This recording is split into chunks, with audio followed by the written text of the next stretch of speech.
Hey everybody, welcome back to Crystal Talks Cancer.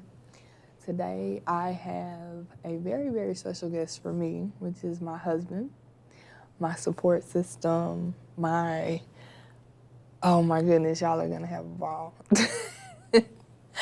We're gonna have fun today, but it's gonna be serious and it is still going to be for the sake of awareness.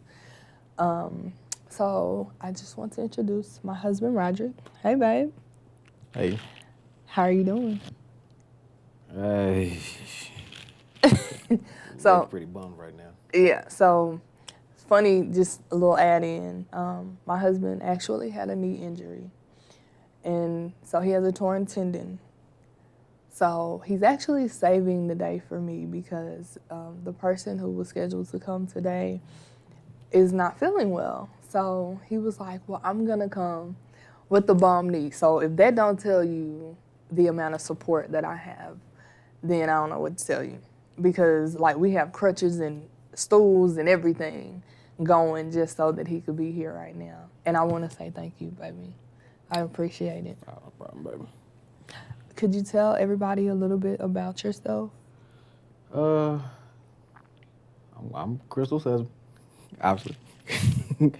uh, just a major person, I guess. I have to do as much as I can while I can. Obviously, my knee's blowing out, so pretty much I'm overdoing it. But, you know, hey. So, yeah, he's definitely overdoing it. We had a long discussion about me not wanting him to put too much pressure on his leg, and we're not gonna get into all that. But, babe, how long have we been married? Let's start there. To be honest with you, I don't know. Nah, nah, we about 12 years.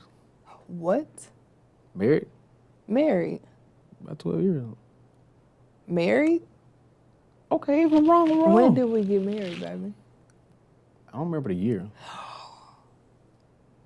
With a bum knee. Well, yeah, the knee is With- thrown with off a my bum knee? The knee is thrown off for concentration. We're gonna use that as an excuse. Nah, about 13 years? Yeah, 14 this year. 14 this year. What would you say was the hardest journey that we've gone through throughout our marriage?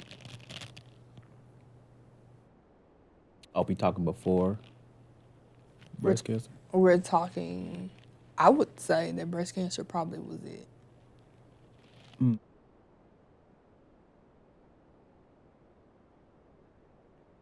Gonna think about it. We're gonna be 4 hours thinking. We should cue the music. Yeah, because I'm really trying to figure out something else that's going to cushion the blow. No, there's nothing, baby. I don't know, baby. I think it's just us trying to figure out, being homeowners and parents. I think that was the tough part. So you don't think breast cancer was really hard? As far as our relationship? Your perspective. We're talking about awareness with breast cancer today. No. Because I knew I was going to be there. So that wasn't hard. Okay.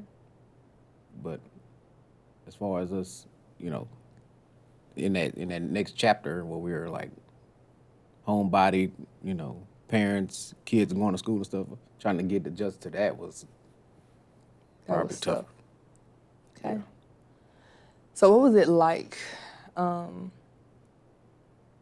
through the journey, going through the journey with me? It was really tough because, like I said, I'm so used to being the doer, you know what I mean? Oh, something needs to be done around the house, I guess I gotta do it, you know what I mean? Or we go somewhere, I gotta make sure I'm, protecting y'all and stuff and whatnot. So it's like you kind of gotta get sidelined. It's like the fourth quarter of football, you know what I mean? Like you just, if I don't get in there, we gonna lose this one, you know what I mean? So I had to kind of just sit back and trust the doctors. I trusted them. I'm just saying, it wasn't me doing. So Yeah. I guess that's the overprotective.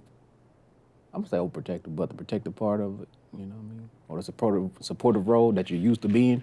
So then when a major situation come up and you can't do that, then it's like, what am I doing here?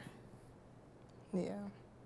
So it was challenging because of the fact that you physically couldn't do anything about it. I'm just trying to make sure that I'm Yeah, hearing correctly. yeah. I couldn't do nothing. It's kind of like when we telling RJ to go do something. You like, man, I do it, but I can't do it. Right. Right. Yeah. I got it. Yeah. Perfect example. So, what were some things that you noticed throughout the journey? I mean, I know that you were limited in the things that you could do, but let me ask this question before I ask that. So, because you were limited to things that you could do, what things did you realize you were actually able to do that made you feel better going through the journey with me? Just being supportive. Being there when I could be there. Obviously, we couldn't because COVID was around, so I couldn't. And because if that was the case, I would have took off and hung out with you while you were doing your treatments. But obviously, I couldn't. But stuff like that, making sure I'm into the plan, the schedule, whatever you have. Being there for you physically and mentally. You know, making sure you was okay at home. You wasn't, under a lot of pain. You wasn't in any major, you know, uncomfortable issues, at home or whatever. It's just basically just anything else I could do. That's what I was trying to do. So when it came down to, making sure you okay, doing prescriptions and stuff like that, I mean, that's the only thing I can do other than that. And I can honestly say we enjoyed my mom coming. That was the plot twist. Tell them about that. She did stay with us for a while, didn't she? Yeah. She did. You know what? And I see a lot of people have issues sometimes with their in-laws or whatever. Yeah. And I kind of enjoy my mother-in-law being there. I don't know why. It was just enjoyable. It was fun. Until she started bringing all that stuff in the house, and I was like, What stuff? when she bought the toilet thing and the home with the walkers and stuff, I was like, come on. Oh, well, she was She trying to turned be my house to a prepared. retirement home. She was.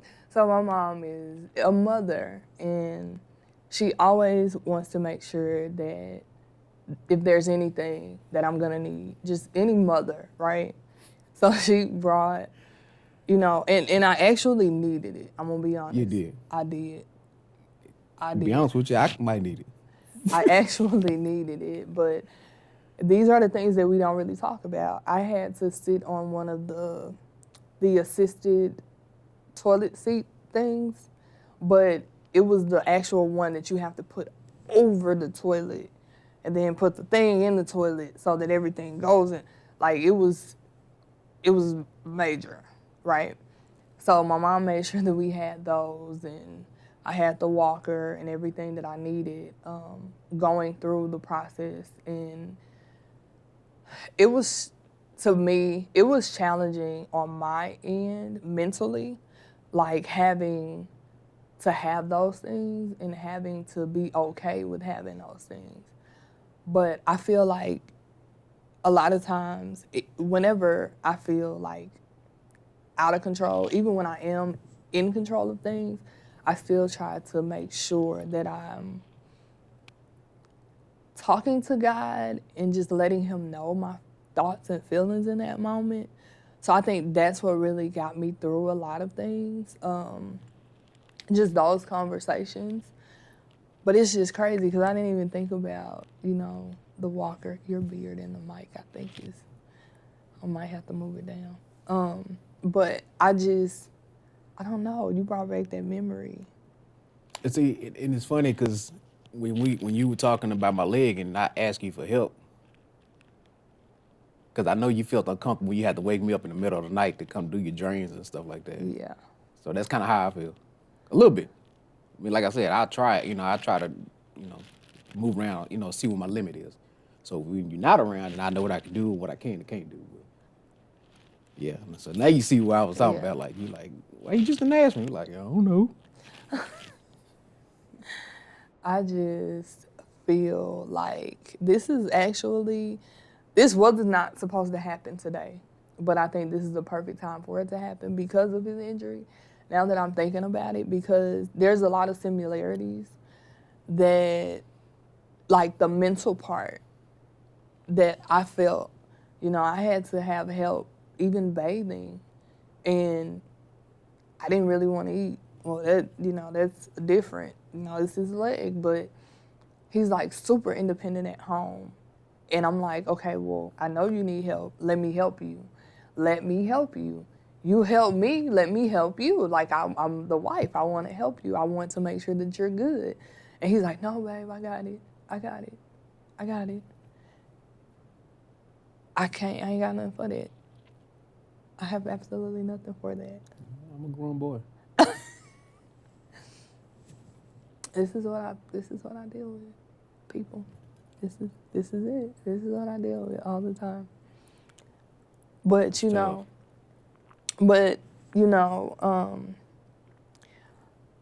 now I can't remember what I was gonna ask you. Chemo brain. I did not start with that. It's real. Just want to put that out there. I was gonna ask you, what were your thoughts? Because I'm gonna tell you why I'm asking you this question. There's a lot of ladies that I speak to who are going through their journey. They're in different phases of their journey. Some possibly survivors.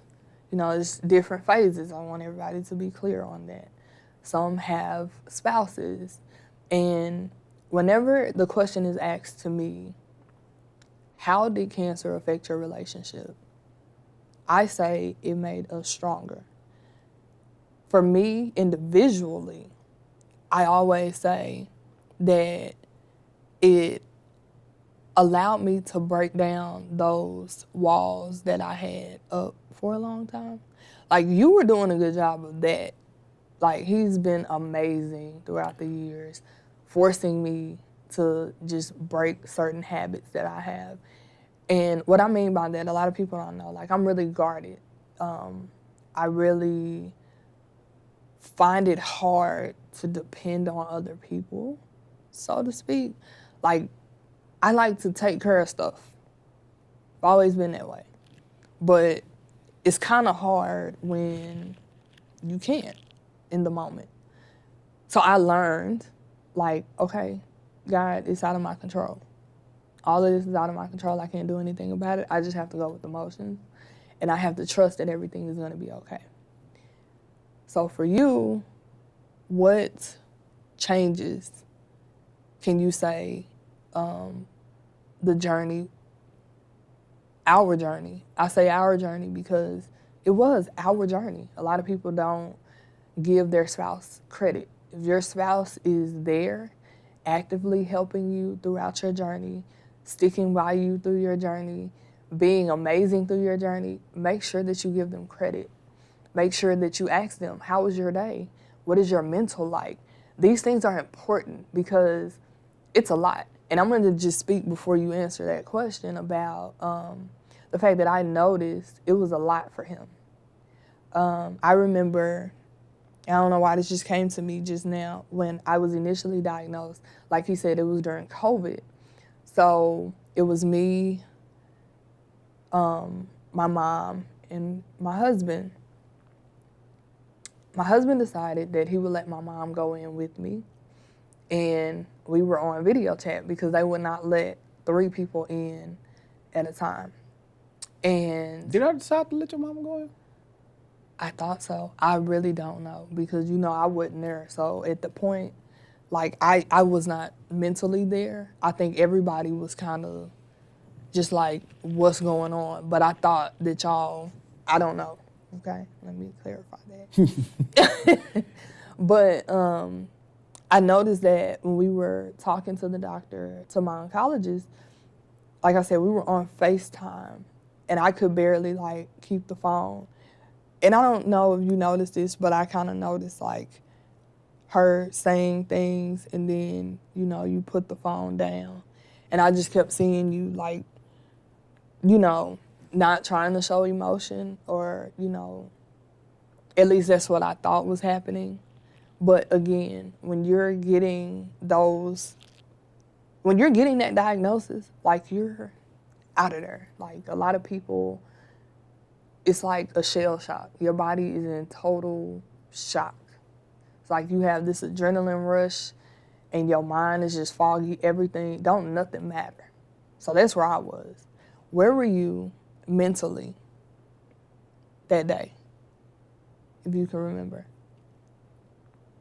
I was sitting there, and there wasn't a lot of people around me. So that was, for me, that was a kind of helpful thing, because I was just sitting there, man. Anxiety on 10. It was kind of like when I injured my knee. I was, everything just rushing your head. What about this? What about this? What about the finances? What about this and all that? And it just, all kinds of stuff went through my head. But what really, that did a number on me, I won't say a number, but it kind of,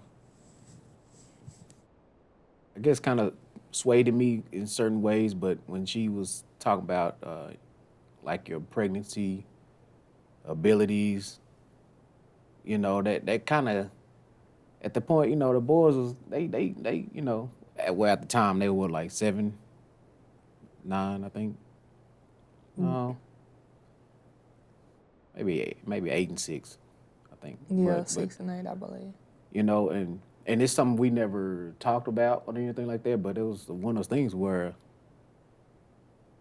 do we push for another kid, Oh, that's where your mind was? A little bit. Because when she said that, I was like, man. Because I did. I kind of wanted a little Crystal. We got 2 little Rodricks, so I can't really, you know what I mean? Oh. But I did. I wanted a little Crystal. So I was like, man, I said, okay, well, not everything goes your way in life, obviously. But so I was like, yeah, okay, it is what it is. But they did kind of, I won't say kill it for me, but it did kind of make me feel some type of way, hearing all that stuff. I mean, that's not the only thing. I'm just like the whole situation, First, I didn't really get what she was saying with the whole lymph nodes and stuff like that. I had to learn all that, but it's like it wasn't, even though I let my mother-in-law go in the room, it wasn't something that I felt 100% comfortable with, because, you're her daughter, so she's going to want to be there. So, Of course, I got to give some kind of leeway. I can't be like, no, you get out. I'm doing this. You know what I mean? So I just had to sit there, but it's like, it's one of those things, we were going through the journey, even though you were diagnosed, but we were going through the journey, so I wanted to be in the room, and I didn't have a problem with Mama Rosa being in there, but I wanted to be in there.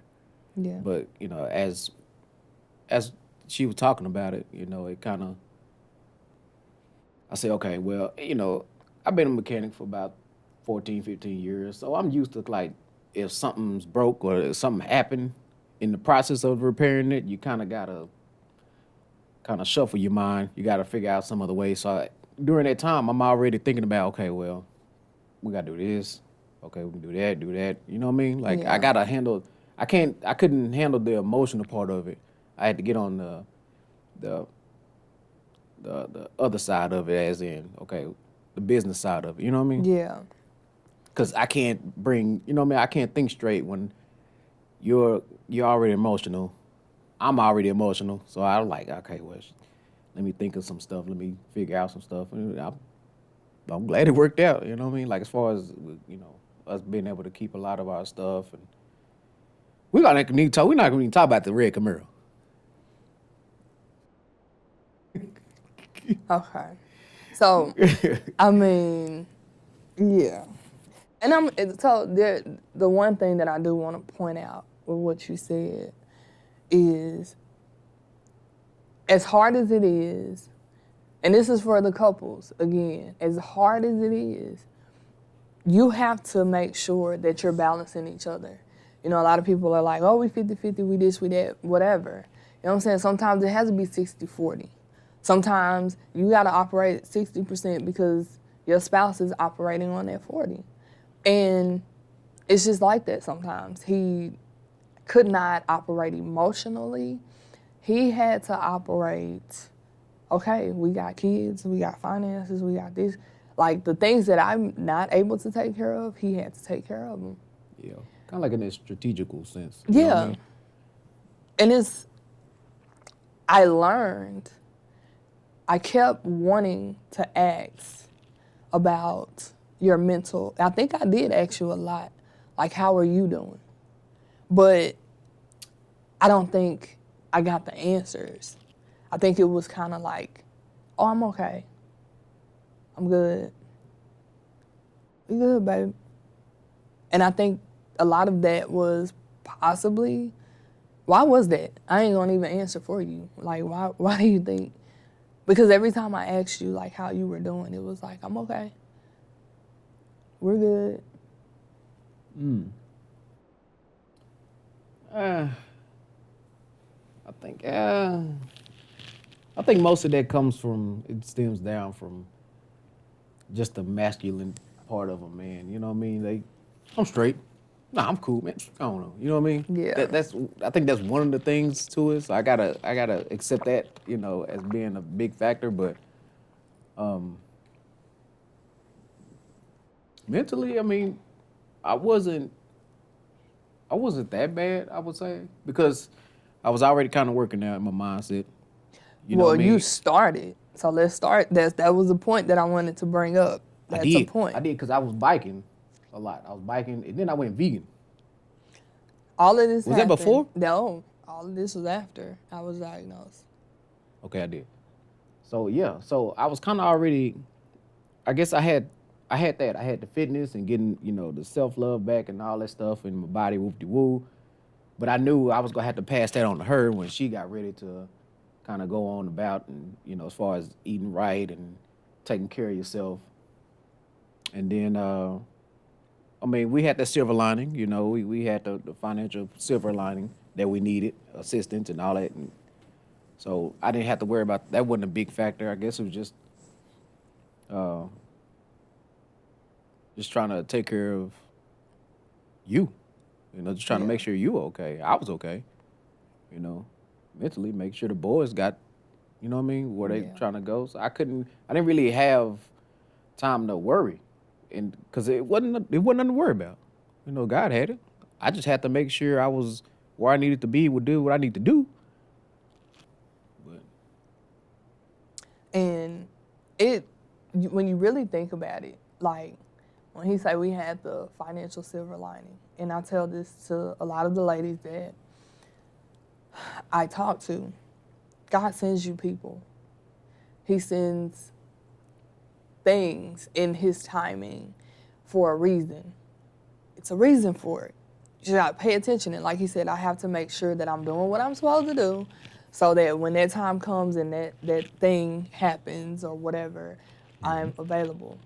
And I'm so thankful because I've met people who did not have employment. And if you do have employment, this is just a pullout for a second. Make sure that you do your short-term disability. It may give you a hard time. You might fight with it here and there, or majority of your journey like I did, but do your short-term disability. You work for that company, you need to do your short-term disability. You need to make sure if they have accommodation programs when your short-term disability runs out, make sure that you know your policies. Make sure that you're able to go and talk to somebody about maybe being accommodated if your doctor says, hey, you can go back to work, but you have to do a desk job or whatever. Make sure you know the ins and outs of the company, the policies that your company has so that you can be financially taken care of. Because let me tell you, yeah, because we left, and not in a, as far as like a big, like trying to get money sense, but we left a lot of coverage off the table because our minds was just so wrapped around chemo and cancer and all that stuff. Like we didn't even do a policy on an insurance plan that we forgot about. yeah. And that's the reason why I do these shows, because I don't want y'all to make the same mistakes that I made. So I wasn't going to bring that up, but since he brought it up, I'm going to go ahead and I want to talk about it really quick. So back in 2019, we had a policy with the insurance company, and it has a critical illness rider placed on the backside of it. What that means is, if you're diagnosed with any kind of critical or chronic illness, your policy will pay out. So scientifically, it has been proven, majority of us who go through things like this do not remember. So I done went through my whole, like when I tell y'all I tore myself down, and this is just me being real and me being transparent, I tore myself down because I did not remember this policy. And my husband said, baby, you cannot continue to beat yourself up over something that you didn't remember in 2019. Let's think about this. And this is just me, my life, my journey. We had COVID. We had me being diagnosed with breast cancer. While being diagnosed with breast cancer, my identity got stolen. Because I went to the hospital to get my mammogram, someone hacked into the computer, into the medical system, and you can actually find it online here in Texas, but they hacked into the medical system, stole my identity. So me going through my journey, I've been fighting for my identity. I have been dealing with my son was diagnosed with autism. There's a lot of things. That ain't even everything, but those are just some of the things that I've dealt with throughout my journey that in your mind, you're not thinking, oh, this policy. I completely forgot. The policy is being paid. And the embarrassing part about it is I knew the policy was being paid. But I had 2 different policies. Similar names, one had an A and one had an O. That's the cold part. So whenever I did we talked to a representative from the other company, that's when we were able to actually phone in to the reality that, no, that ain't the policy. And it was like the light bulb went on. You sure right. We did sign up for this back in 2019. Don't beat yourself up if you forgot. I'm in the process of trying to right this wrong. But we'll see how that plays out, and we're going to pray about it. I'm not worried about anything because I know that God has us regardless. But I feel like it's important for you guys to hear even our shortcomings because of the fact that it allows you the space to not make these same mistakes. Whatever your insurance policies, whatever life insurance policy you have, critical illness policies you have, AFLAC, I don't care if you don't remember signing up for AFLAC or you don't remember signing up for any kind of rider or whatever, check your policies in detail. And if you or your spouse has the opportunity, get on the phone, call these people. Hey, I need to know the details of this policy. What's in this policy? Or pull your paperwork out. I had to pull my paperwork out and look at my paperwork. And then I was like, well, there you have it. But make sure that you're on top of these things so that it'll help, it'll aid, it'll cushion what you got going on. But it's a lot. Don't beat yourself up if you don't remember. Back to you, sir. What was I finna ask you? And I didn't tell you. See, chemo brain is just really working with me today. I wanted to ask you about the working out. That's what we were talking about a minute ago. He was talking about working out. Ladies, let me tell you something. Yeah, you see how he put his head back just then? You see how he put his head back? I told him, I was like, so you thought you was going to get you a new wife, huh? Oh, you thought you was going 2.0 or something? Oh. Oh, okay. Jordan was like, what, 20? Jordan number was what, 23? You thought you about to re-up? Yeah. What was I thought I was going to go 45. I don't know what he thought he was doing. But I will say this. I appreciate him for doing that, for finding his safe space in the gym. I noticed a shift. Like, we're always fun together. We're always joking. We're always serious when we need to be serious. We take care of business we need to take care.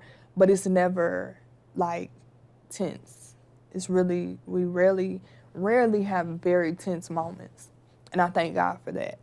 But I recognize when you were working out how more mellow you become. Like, I could freak out about something and he'll just look at me like, okay. Well, because it kind of extracts a lot of your anxiety and energy and mainly negative thoughts. I mean, you could think about it in the gym and be perfectly fine. You just put it in your workout, but it does teach you patience, a lot of patience.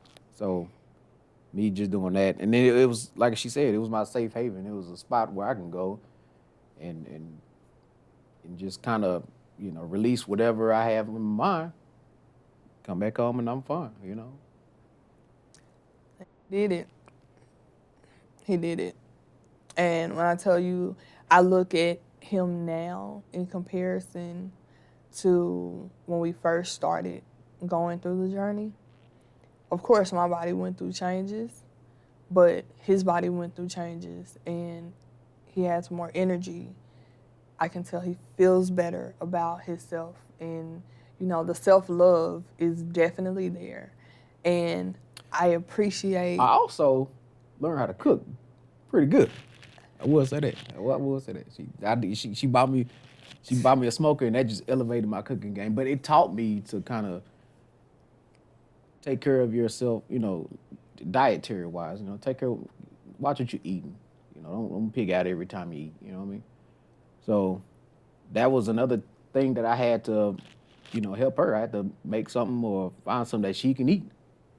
I ain't cook every time, but it kind of gave me that Chef Boyardee feel. You know what I'm saying? I'm gonna get in here, make something. Yeah.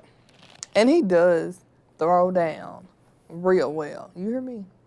And it's shocking because I remember 2 kids moving into this apartment, and I was like, babe, come on, let's cook together. Let's do this, let's do that. And he's like, you got it. Just go on fix my plate. You good. I'm gonna play the game, or I'm gonna do this. Mainly because that's what Mama Rosie guaranteed me. When she told me she couldn't come back home, and I had her bagged up. I couldn't. I mean, she was the cook, so I thought that was pretty obvious, agreement. So that's how you feel. I'm the cook. I was the cook. I mean, starting off, yeah, you were the cook. Yeah. But I can actually honestly tell you that I appreciate your willingness to learn, especially now. And I mean, they're saying our time and God's time is not the same time. It's real, because back then I wanted him to learn how to cook and I wanted to teach him how to cook, but he was like, no. But when he needed to, like now we recognize things were shaky, a little different, we needed that. He did what he had to do, and he still do. So I do appreciate that. I really do. I appreciate that, and I can't wait for his leg to get better, because I'm gonna need him to make me some more wings. Yeah, I said that. I said that. But what else was I gonna ask you? Because see, this is like fun for me, I enjoy having conversation with my husband, so it's kind of like the conversation can go anywhere. So I'm trying to make sure that I keep it in a safe space. In a safe space. Because he's a character. He's a character. her interview, I didn't even want to do it because I knew I couldn't keep my mouth clean because I was so nervous, you know. So I didn't. Oh yeah, When you that. did the Baylor interview, I was like, yeah, I don't know. It just felt funny because I was like, man, I'm about to say the S word, F word. That was hilarious to me. And for those of you who follow me on social media, you know, like I tell y'all, I am not really a social person. Like, I'm not good with like standing out in front of a crowd and speaking. But this journey really shifted things for me. Like, it really shifted things. And it's amazing to go back and actually be able to see the shift. And that's why I thank God for the things that I have been able to be a part of. The interview was like my first time doing anything grand like that, you know? And it was different. I got that competitive side from my mom. So when you got up there and you was doing the interview, and of course they was all back behind, next to me, and they was just like, "Oh, she's doing this. She's good. She's great at this. It's so natural." I'm like, "Okay, okay." Wait till I get up there, and then I got up there and froze. But if you know my mother-in-law, I don't think she has a competitive side to her. What? Mimi is so sweet. You talking about? Tell her to play Scrabble. You gonna see the whole. We can't even play Life. Baby, she okay. The little board game Life. We can't even play Life without getting competitive. Well, there you have it. I mean, I didn't know we were in competition. We weren't, but somehow that instinct kicked in. When they was back here, oh, she's doing so great. And I was like, okay. Wait till it's my time to shine. Wait till I get up there. But you know the best takeaway from that interview for me was when I was talking to the ladies and they were like, we had some amazing footage. We just wanted to use it all. But they wouldn't let us because the interview was like 15 minutes long. And they were like, your husband is so hilarious. This guy goes on. Now we're on the hospital thing. And he's like, well, you know, I mean, I don't really know how I can pay you guys back. You know, I can work on your cars. I can, you know, whatever. And so everybody is just cracking up. And this is us. Like, this is how we are. Even in trials and tribulations, like dealing with things, we always try to find the silver lining. We always try to find the space to laugh and joke. And I appreciate that. I mean, times is gonna get bad. You gonna have bad times, a lot of them. I mean, you got to be able to laugh at some point. We have had quite a few, I would say. I think as a woman, I probably would view certain things as bad times or challenging times. Then you're probably like, oh, nah, I wasn't really worried about it. It was good. I think as a woman, I am more sensitive. Yeah. I am more worried about things. Yeah. I mean, I work on cars, so I'm under Pressure. something that can slam down on me at any given time. It's not something you could prevent. I mean, obviously everybody gonna have their time, so you can't really do anything about it. You know, obviously riding bikes, so it's like I just gotta learn to keep calm. I ride the wave. He ride the wave and I just be in the back like, oh, Lord Jesus, come save me. Yeah.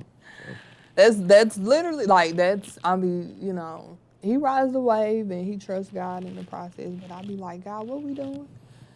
And, you know, you can't, like, they're saying, you can't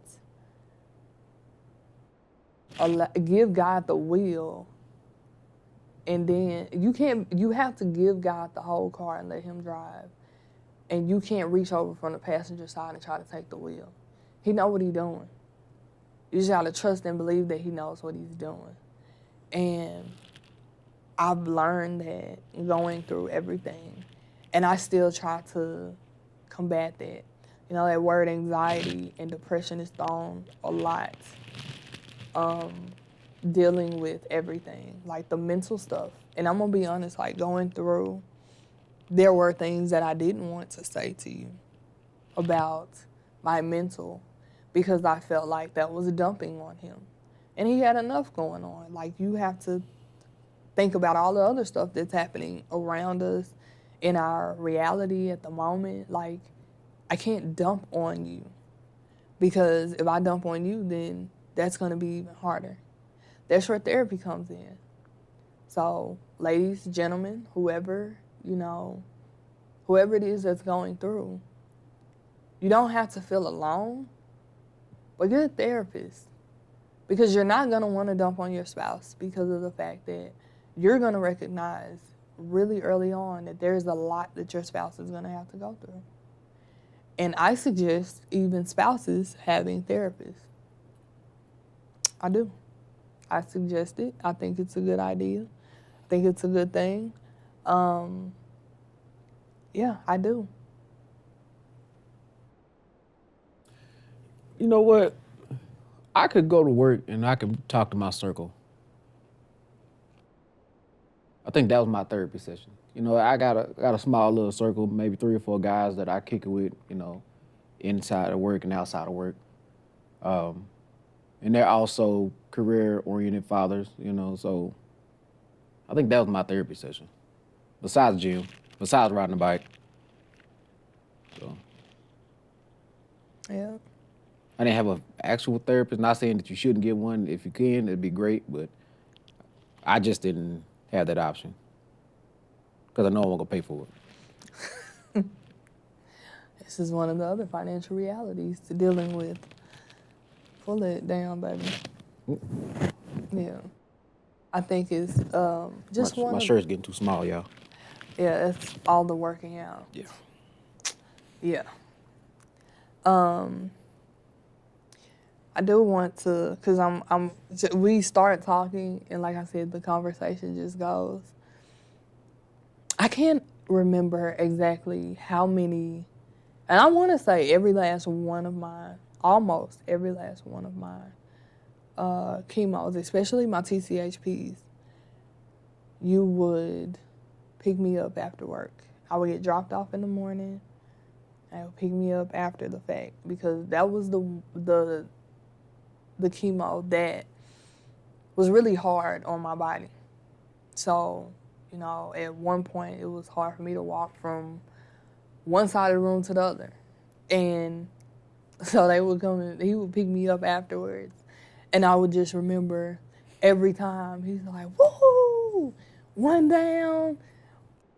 And then every time it was that energy. And I was just excited because I knew every time I walked outside, he was going to be loud. He was going to have energy. I don't care about, once I go in here and being poked and prodded on, getting the chemo treatments and all this stuff. I just look forward to walking out that door and seeing my husband out here with the energy. It was the energy. And a lot of times I recorded them. I would go on Facebook and do a live, and a lot of times, and I tell people, because I was talking about my voice and me not being comfortable speaking around people. Yeah.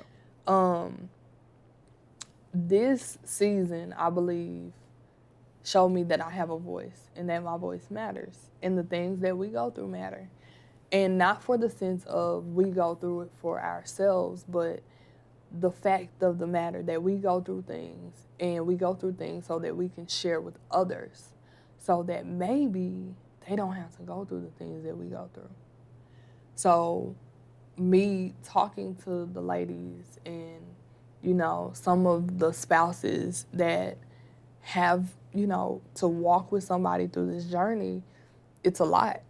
You know what I'm saying? But if I can give you the pointers on do this, don't do that, and this is what helped, this is what my husband did, or let me link you to my husband because he can identify with what you feel and what you think better than I can. It's those things that I feel make the journey matter for me. I mean, you got to have an out. You got to have something. You got to have a space you can crawl into. It don't have to be working out, but you got to have something for you to. If you're taking care of this person in this situation, you got to give yourself time to zone out and be able to deal with everything you have. Because, I mean, it's been plenty of times I get to working out like, ah, man, I feel good. Then everything creeps back in my mind. I'm like, ah, okay. Well, it don't hit as hard now because I pretty much cleared my mind out. So, but you got to give yourself Yeah. some kind of out, you know. And it takes time. It definitely takes time. So the gym was Yeah. your favorite out, and then No, I mean, I wouldn't say that. I think riding the bike was. Because there was a lot of times I had to, that was my primary use because I didn't want to leave her without the car. So, and we had just got rid of the my other car, obviously, so we can have freed up money, you know, freed up financials. So, but I mean, it was a lot of times I'm like, man, I don't feel like riding this bike, man. oh my God. And then I get on, I'm like, no, I feel better. But you know, the hardest part for me was the winter time. He didn't want to leave us, me and the boys, without transportation. And he would ride that bike in the winter without, I just want to put this out here, without the proper gear. Because some people be like, oh, I ride in the wintertime, this, that, and the I had other. a jacket. You had a jacket, but that jacket didn't do absolutely nothing for you when you came home and you were freezing. That day you had to stop on the side of the road a few times before you got home. And then when you got home, he was so cold, y'all. And It was funny because I had just worked on it. Remember, because I left it at work and I worked on it that Friday. I think that was a Friday because I came home that Saturday cold. So I got there Friday and I kind of did some stuff to it. Oh, I couldn't wait to get on the road. But then I got there, I got on the freeway. I said, I'm freezing, right? I can't take this. And I was like, how do we gotta, like, this is not normal. You know what I'm saying? Like, having us have, like, 2 working vehicles, and then you're having to ride a bike in the wintertime like that. These are just sacrifices that had to be made throughout the journey. And It's materialistic. yeah, I think we grew a lot because we don't really care about materialistic things, more so that we're okay. Now, when it come down to our kids, of course, the things that matter is a roof, shelter, you know, food, all of these things, clothes. But as far as cars and things, like, we had to navigate through. So anybody who's going through and feel like cancer is taking this, cancer is taking that, God will give you double for your trouble. And I'm not saying, you know, oh, that's what you wait for or, you know, whatever, but you have to put in your mind that for everything that I lose in this season, for everything that I go through, God is going to help me do better later. But I got to help myself do better. Yeah, I mean, I definitely agree with that. 'Cause let me tell you something. When she came home with a brand new body, I said, man, that might have been worthwhile. Wow. I said, man, she got the snatch bag. Okay. Really? And this is another thing. You was slimmed up. You had the new up there and stuff. And I was like, yeah, she came out all right on this one. Oh, my goodness. And see, these are the things that help me cope mentally. Because I'm going to be honest, like, when I look at me, I see the scar from here to here. And I see, you know, all of the scarring up here, down here. You know what I'm, like, that's what I see. But when you have someone who pours into you and just basically, you know, love on you throughout all of that, it makes it easier to cope with. So I do appreciate you for that. Scars are victories. Don't let anybody tell you you're different. Like, scars are victories because it don't matter if you came out on the good end or the better end, you came out of it. Whether you learned from it or you got something out of it, I mean, you still won from it. So scars is nothing to be ashamed of. It's like tiger stripes. And who don't like tiger stripes? You know what I'm saying? Well, I mean, it's a reminder for sure. It's a reminder for me of everything that we've gone through. And it's crazy because, I just had this conversation with you the other day, and this goes back to the worry part. When I told you that I felt like everything that we're going through in this moment could have been different had I not gone through this. I get it. It's not an oh me, oh my kind of thing. This is not a oh me, oh my kind of situation. What I mean by that is, of course, and people always say, well, you didn't know you were going to go through this. No, I had no idea that I was going to go through this. But it's something about when you go through it, like, it's always there in the back of your mind. It ain't something that really just go away. But he always tell me, you didn't ask for this. You could not have known that you were going to go through this. You just have to, we got to get through it. We're going to be fine. Like, sometimes my mind with everything, it just go over here. And he's like, nah, pull it back, because that's not what we doing. And it's kind of tough sometimes, but very necessary. Very necessary. Yeah, I mean,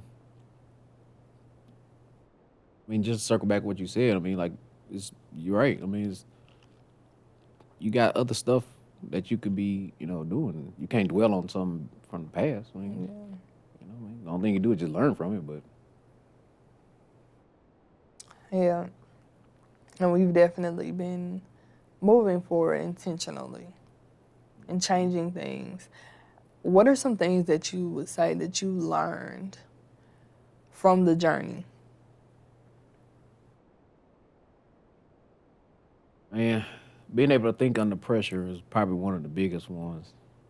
Because I already knew, I was gonna have your back and all that stuff, but just being able to, think because you kind of feed off the energy. So if I'm around here tripping and going crazy, she finna go crazy. So I can't, I just one of the things you just got to keep calm under pressure, and that's one of my major. I don't want to say a setback, but I guess one of my crosses to bear because I do freak out a lot. I just try not to show it. Even at work, it's a lot of stuff that'll kind of irritate you or upset you. At home, something break. It's something small, but you know what? You just don't. You just didn't need that right now. Like the deep freezer going out. Oh yeah, the deep freezer. Yeah, the deep freezer thing. Well, you need blowing out. You just don't need that right now. You know what I'm saying? And we had a plan But on how to do something yeah, else. so it's just one of those things. When that came up, and you were going through the journey, it felt like it was forever. I was like, man, didn't she just go to treatment last week? It was like it just kept coming out. Like, God, this is crazy. And I know it stemmed from, besides our stress at home and stuff like that. Because we were still flying by the seat of our pants. We hadn't settled down not settled down, but slowed down. We didn't do that yet. So, and then with your work and stuff like that, and it was just a lot. You know what I mean? Yeah, my job definitely added to that stress.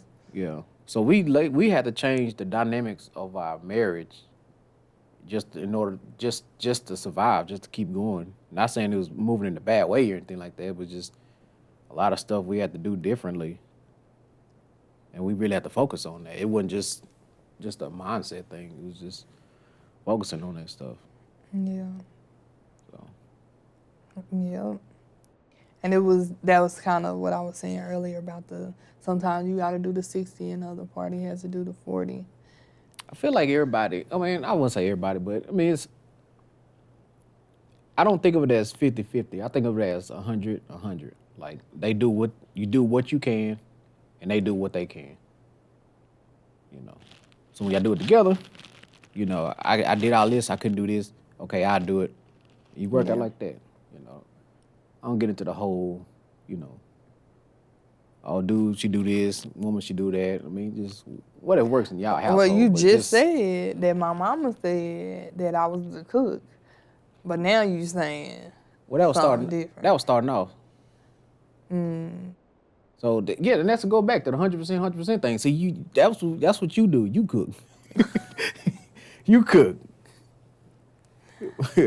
And I mow the grass, but you know, it's one of those things, man. When you love somebody enough, you gonna wanna change. You gonna wanna make a change. You know, and that's just with life. You can't be 100% comfortable in what you're doing. I mean, you gotta evolve to move up. You know what I mean? Yeah. Gotta evolve. What would you say was the best part? Okay, let me not ask that question. Because the way that he just looked at me, like, ain't no telling what's going to come out of his mouth.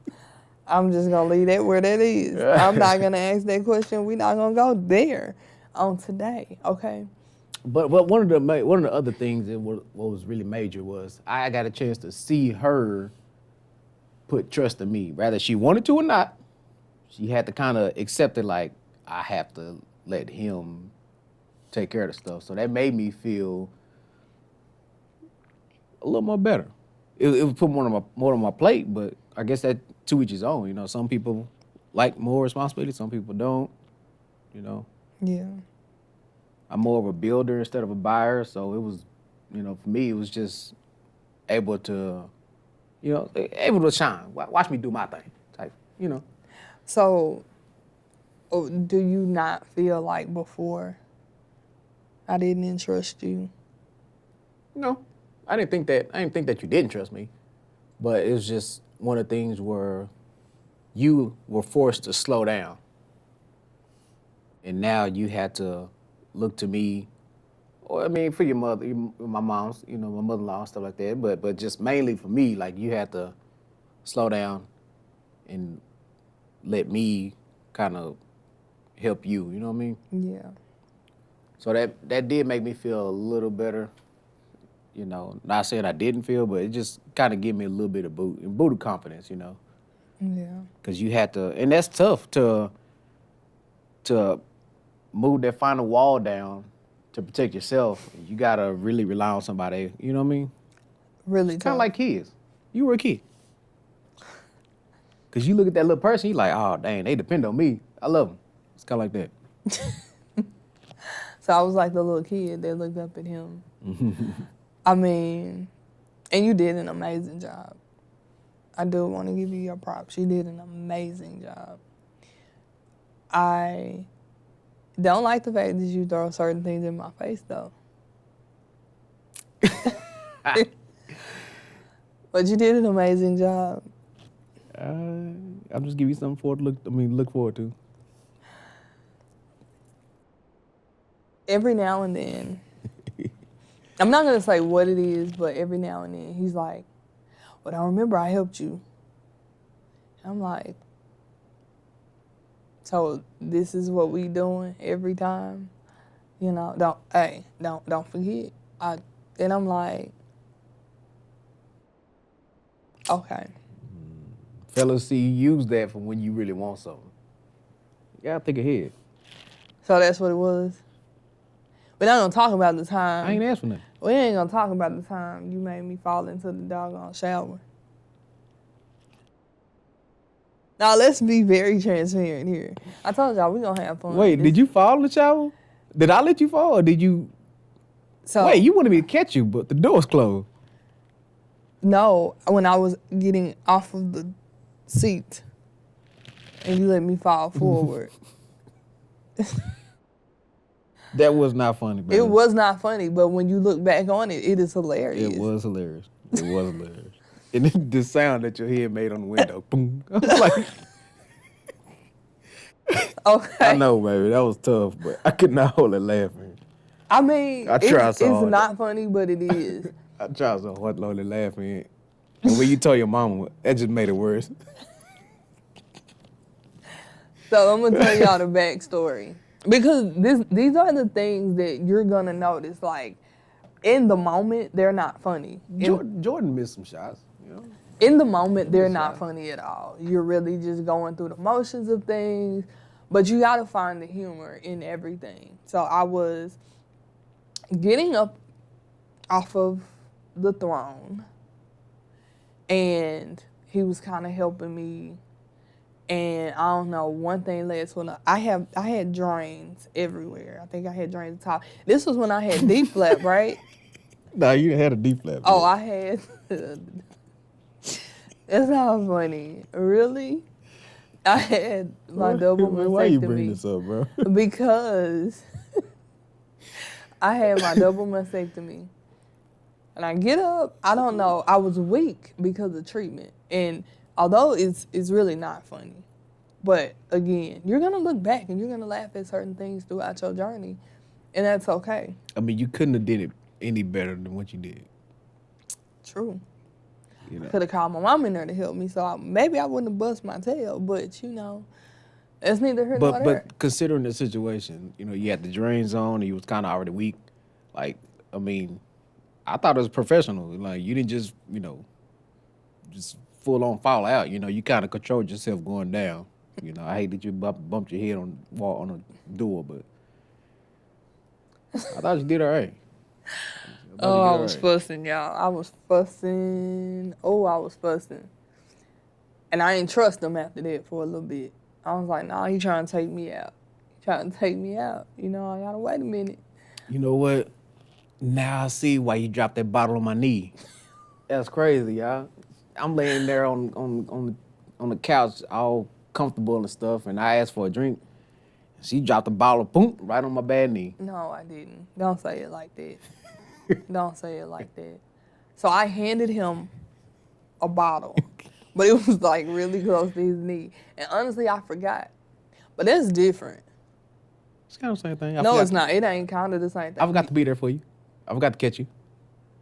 You just forgot to lay it down on the table.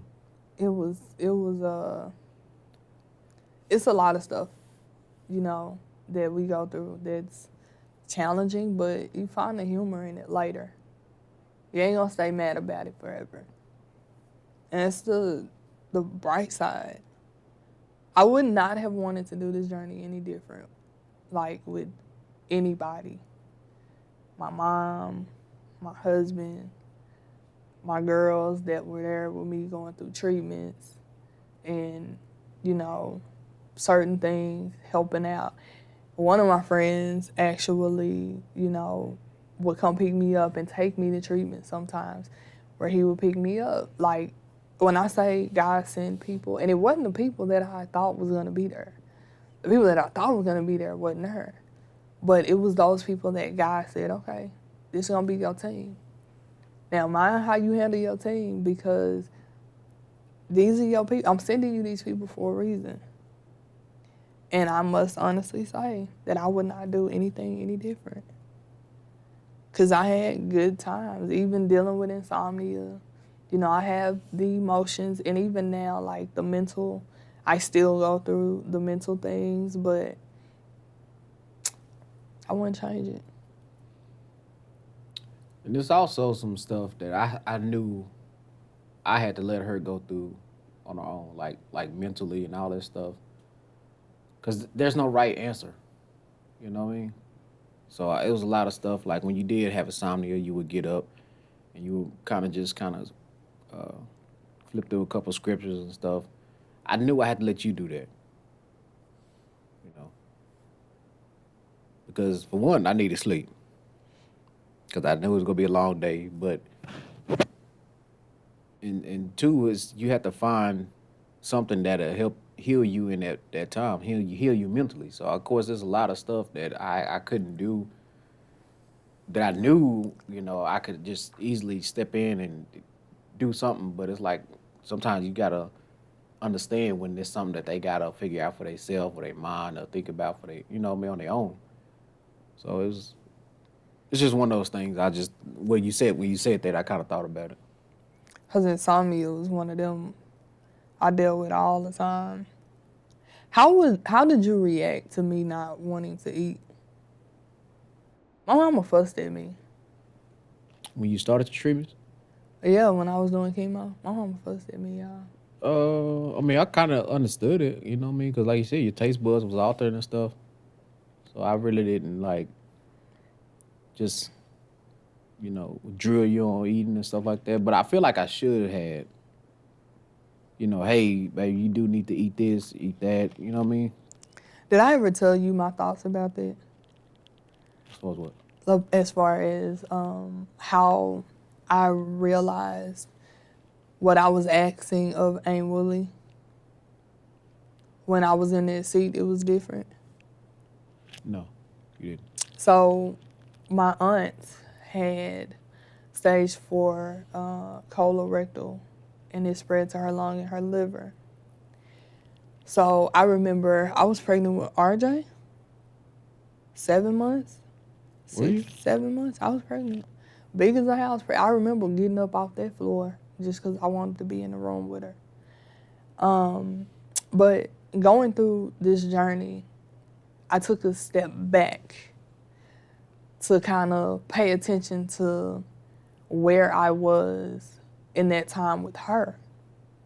And I remember you wasn't there. You were here because you had to work. I was working at the school, so I was down there during the summertime with her. Remember me and my mama?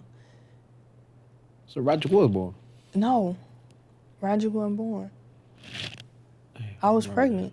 We were in the apartment. But I remember basically asking her, I was like, Auntie, just eat something. And she was like, no, I don't, it hurt. You know, she would tell me like her throat hurt. Or she told me it tastes funny, her taste buds. She didn't really want to drink water like that. She really didn't want anything. And I would just be like, please, please. And like I would beg her to eat. And so whenever I was going through that part, one thing that stuck out to me and I still think about is when I had that meltdown, when I told you I wanted that salad. You remember that? I told him that I wanted a salad from Cowboy Chicken, because I love Cowboy Chicken salad. The one that have the chicken cracklings in it, love that salad. I was like, can you go get me one of those? I think I want to eat one. Like, I was confident this day. I had just done treatment probably that week before. I was like, yeah, I'm going to eat this salad. He went and got the salad, brought it home. I opened the lid and immediately got nauseous. I was like, nah, I'm going to eat it. Took a bite of it. It burned going down. I lost it. Had a whole meltdown. I hope you don't remember that. I had a whole meltdown, and he came in, he was like, what's wrong? What's going on? It's like, I can't eat. And he was like, it's okay. A lot of people say, drink soup. You know, drink this, drink broth. You know, have mushy stuff like Jell-O or applesauce or something like that. But I'm gonna be honest, you don't want it. Your taste buds, you don't want it. And that's just the reality. When somebody don't want it, they're telling you they don't want it for a reason. I couldn't stand the taste of it, the smell of it. And it took me back to Aunt Willie. When I tell you that was like, I had to deal with that one emotionally. That was a slap in the face. Because I remember begging her to do something that I just would not do. And I didn't care with nobody. And my mother got on me. She was like, you need to eat something. You got to eat something. You got to put. But I You were drinking a lot of protein shakes, weren't you? I tried. But you remember, because one of your friends had got us some vegan ones. Yeah. But then at some point, my taste buds would not allow it. Remember, every time I drank it, I would throw it back up. Yeah. So I stopped drinking them. I mean, when you really, in all actuality, I mean, you did kind of develop a taste for other stuff that you figured you wouldn't try. Crab legs, for one. That was not during. Yeah, but it's That kind of was on the later. better. It was kind of on the back end of it. Yeah, that was later. Like that stuff was later. I'm talking about when I was in that realm of treatments and stuff. Like that was like, and I mean, yeah, I did try crab legs. I think I tried crab legs though before I was diagnosed. No, it was after. Really? Yeah. Oh I yeah. remember. And I don't even know why how I got on. We got onto the subject about trying. I think I said I missed them. And I wanted some or something. Yeah. And then I was in that phase where I was like, I ain't got nothing to lose. Yeah. Yeah, battling breast cancer, I might as well try. You know? Yes. Well, we did eat salmon a lot. So. Yeah. So it was, I don't know, it's those memories, those things. And so I was saying all of that to say, like, you know, even in your marriage, or if it's your friend or your sister, whoever it is, your family member, your loved one, if they don't want to eat, the suggestion that I give to everybody is just stay hydrated. I think I drank a lot of Gatorades at one point, electrolyte waters. Oh yeah. Yeah, he did drink a lot of electrolyte waters. I drank a lot of, and essential waters are the best to buy, from my understanding, because of the pH balance and everything. But they're on the pricey side. So I would just say try to drink plenty of water, and electrolytes to kind of help. And you can even get the little packets of electrolytes and add it to your water and drink it. I'm not a doctor. This is not medical advice. Let me put that out there. Like the liquid IVs. Yeah. The liquid IVs is pretty good. Yeah. It's pretty good. I'm not a doctor. I'm not giving medical advice. So please don't get on here challenging me about anything that I'm saying. I'm telling you what worked for me. Those are the things that really helped. So I do want to ask you this. What are some things that you would like to say? Someone who is helping their spouse go through the journey. What advice would you give? And what pointers? I mean, you've given a lot, but if you had to give anything else that you haven't already, what would you add to that?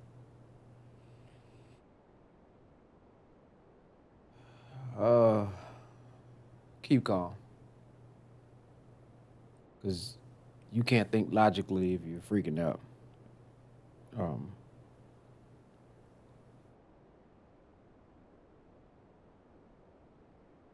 Be patient, because you know it's things that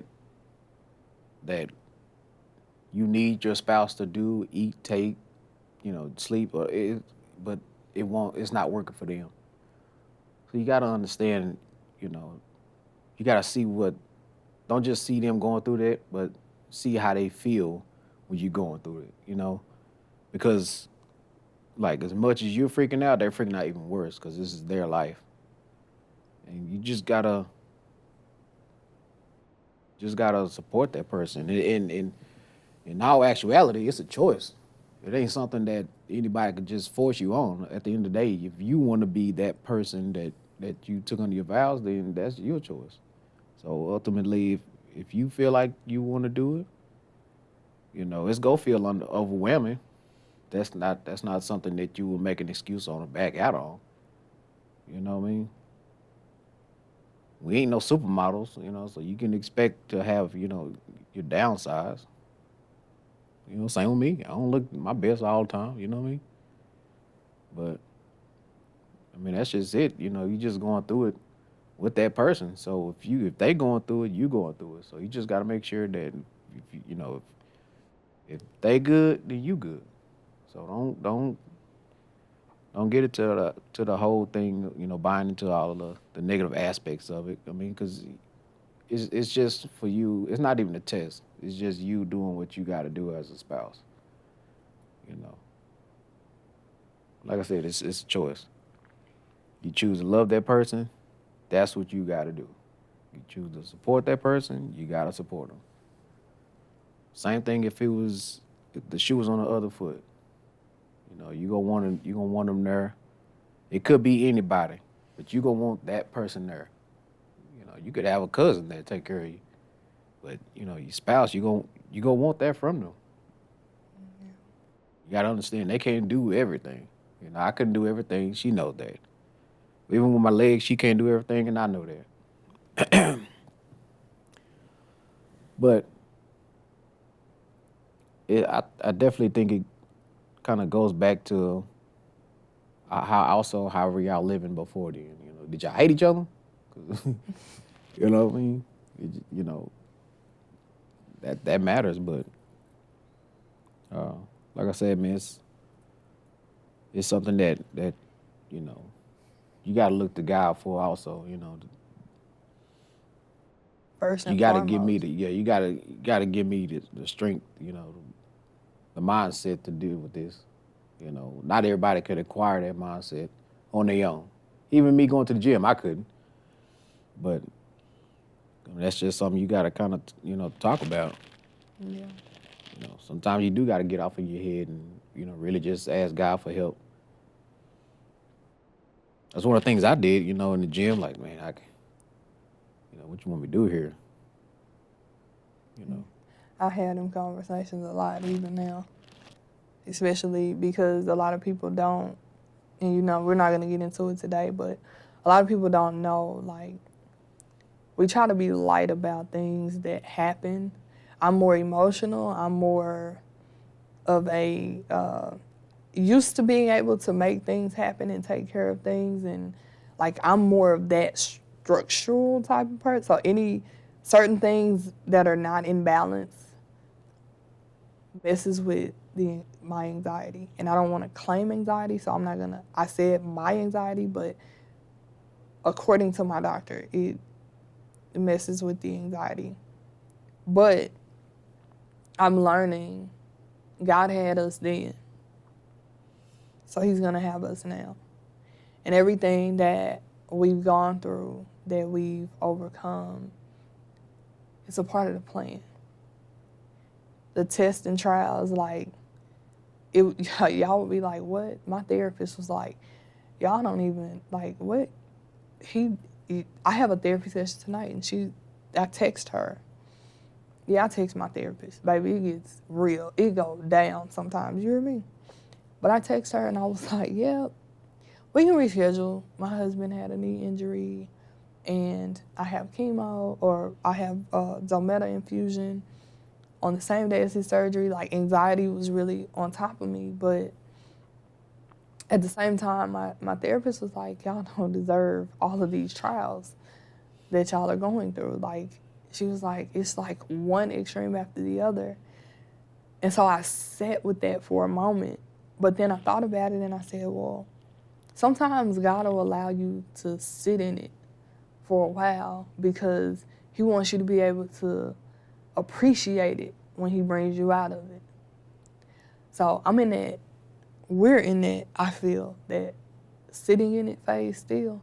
And yeah, it's been a little while since diagnosis, COVID, all of the stuff. yeah, because you still got to wait for the smoke to clear. Yeah. And, you know, a lot of people feel like after a person is done with chemo, so to speak, I did 14 extra Kadcylas. And so after that, everybody's like, oh, you good. Let's move on back to reality. I've been putting in applications for jobs and trying to do other things and find my way back into society and back to the routine of just doing things, you know, and being okay. And it's overwhelming and it's a lot. But It definitely teaches you to see, like, I want to say family first, but if you do have a family, it teaches you to cherish that moment. So a lot of our mindset just switch from working for somebody and, you know, working for ourselves so we can be available more Yeah. for our family. You know, not outside the house, but just inside the house. Yep. And you know, especially when you facing something like that, that's as dark as that. Like, cause my mind, a lot of times my mind got dark. really dark. Like I still have little nightmares about losing her. Like they're still there. Like that time when you woke me up in the bed and I kind of jumped a little bit, or you grabbed me and I kind of grabbed your hand. Like, Yeah. it gets dark. So I have to rely on the gym to help me with that mental demon that I can't shake. And it's just one of those things from uh, just cancer, man. That's what it is. It's cancer. I was winding us down, y'all, but this is something that we've never discussed. Like Oh, we can wind on down then. I'm just saying. he's never I'm just told saying. me that, but I'm glad that you brought that because Because that's not something you want to, you know. but that's It something just feels it feels like terrible knowing that you got that in your mind. It's festering in your mind. I mean, you can fight it, you know. it's something that not only you have been festering with though. When you did your last crystal tox cancer, I was laying there on the couch, and I was just so restless. I was like, "Look, my knee toe up. I'm really finna go over here and do some pull-ups or something. I gotta get started. I gotta get my mind like straight." And I've been going crazy ever since. Well, not ever since then, but like since this, like, because I'm thinking that God just said, "Man, you need to slow down." Why he decided to blow my kneecap out? I don't know. Because he knew you weren't going to sit down unless he did something extreme. Which brings me back to what we talked about before with the diagnosis. Remember, I was telling you, I used to come home, and this is embarrassing, but I'm going to put it out there. And I'm sure you can attest to this. I used to come home, I was angry a lot because I was stressed about my job. Had a lot of times where I cried. And I was just like, God gotta have something better for me. This ain't it. Because this happened. And he was like, babe, just do what you can and we gonna figure out a plan so we can move. And it just got like increasingly more challenging. And I feel like God set me down because I feel like I should have been crazy by now in so many ways. You should have been crazy. Yeah, in so many ways. With the things that I've dealt with throughout my lifetime, like I thank God for a sane mind. Because some people crack under less pressure. But I thank God for a sane mind and a supportive spouse. But God set me down, and I believe that we're figuring ways to be more self-sufficient, like he said. And it's like he's going and going and going and going. Some nights he's not coming home until after midnight. And then he's having to be back at work. Like he's literally getting up at 5:30 in the morning having to go back to work. So when this happened, I was like, okay, God, we missing something. What is it that we're missing? So that's what we're in the process of figuring out now. But when you talk about those dreams, I've had those dreams as well. It's really dark. Your mind wonders, what if this happened, that happened, whatever. I've had a dream that, I'm basically watching my family with somebody else around. And then I woke up and contemplating cutting his beard off.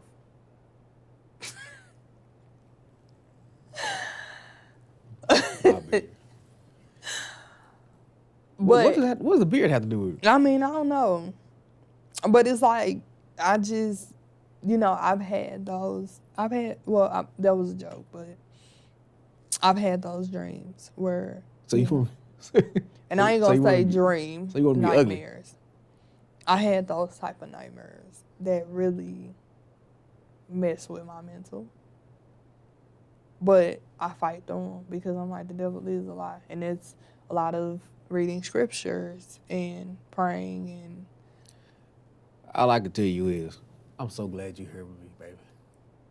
Because dating scene nowadays is unbelievably scary. I'm glad you're here because I don't want to deal with that. What? Yeah, it's terrible out there. And I'm just so glad that I ain't got to deal with that. I mean, for almost 14 years Yeah. plus. So that's just married, but that's a story for another day. But I do want to thank you for coming here today. Now, she said she was going to buy me ice cream for doing this. So if I don't get my ice cream, y'all find out. How they gonna find out?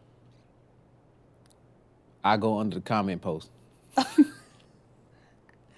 Never got my ice cream. Yeah. I do want to end with this. For everybody who is going through individually, spouse, person going through, family member, friend. I say this a lot. One of two things are going to happen in this journey. First thing is you're going to either move closer to God or you're going to move furthest from God. It's your choice.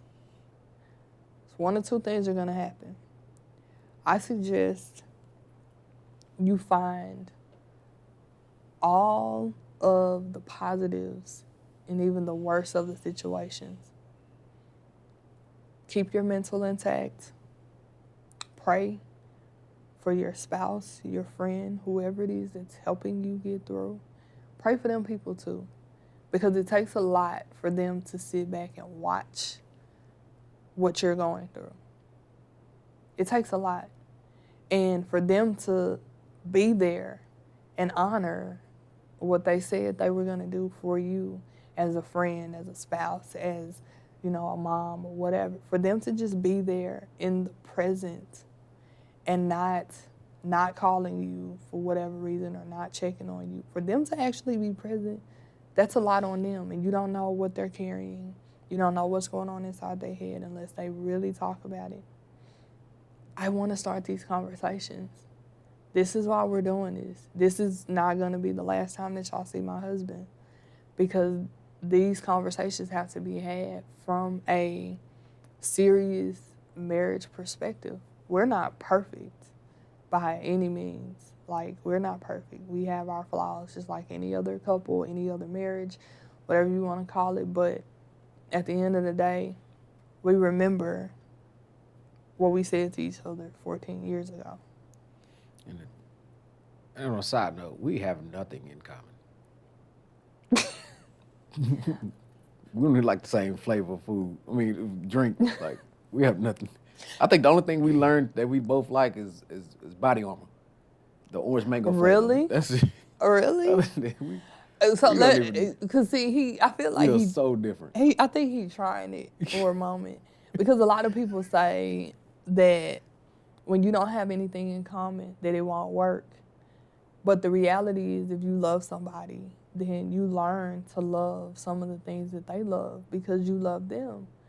Like, he likes sports and racing and stuff like that. Now, he got mad at me the last time we went to the strip because I was in the car, but I was cold. It was extremely cold. So I sat in the car majority of the time because I just couldn't get right. But he loves motorcycles. He loves cars, drag racing, and all this. So I love it, in a sense, because I love to be a part of the thing. Really? What I do? Oh, I saw you. I saw you. But, you supported me through a lot of events. A lot of events. Oh, yeah. A lot of events. And at first, it's like I used to tell you when we first got together, like, baby, yeah, let's put on a suit. Let's dress up. Let's do this, that, and the other. It wasn't until he worked out, y'all. And that's when now he want to put on these tight suits and do all this, that, and the other. Like I told him, let me not go there, because I don't want y'all view of me to change. let me mind my business. But yeah, you kind of, even though I know that's not your scene, he doesn't like crowds. But every luncheon that I've been invited to, he's been there. We went to the gala for Viola's House. Shout out to Viola's House and all of the wonderful things that that organization is doing for teen moms. Shout out to Viola's House, y'all. And, you know, we've had a lot of very influential people guiding us, mentoring, praying for us. My pastor and first lady, Pastor Chris L. Simmons and Sister Janie. Shout out to them, because to me they're just like, I don't want to say the Huxtables because, you know, they done kind of tarnished, Bill Cosby kind of tarnished it, but, you know, they giving me really Martin Luther King, Coretta King Scott, just it's given, because the grace, the humbleness, like the amount of lives that they impact on a regular basis. Like, if y'all ain't from Texas, I need y'all to tune in to Cornerstone Baptist Church on Sundays and just listen to the word. Like, it's everything. Like, listening and being present to church after everything, once I got back out there, and just listening on my phone and at the house on the couch, that was different. Being around my church family, game changer. Complete game changer. Whatever I got going on, I can forget about that and focus on genuine love, genuine energy, the hugs, the love. Like, it's a whole nother thing. And just shout out to them, y'all. But yeah, because you got to surround yourself with what you, of kind of how you see yourself. You got to surround yourself. So when I see them, Pastor Chris and Sister Janie, you know, you really look at me like, this is right. yep. This is right.